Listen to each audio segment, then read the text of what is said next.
দাদার কাছে নাও মাছ দে মাছ কথা চলো বোতলটা আমি ফাট করে ফেলে মাছ কথা এদের সব কাজ কাম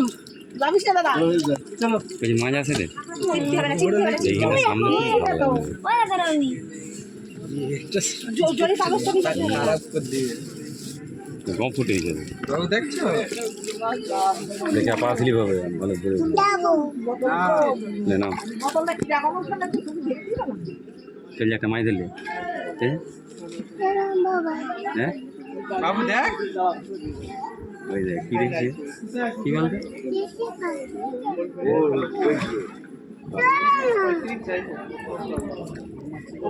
জলে পা দিয়ে দাঁড়াচ্ছেন কেন জল छोटी छोटी है পের মধ্যে মাথা বলে সেটাকে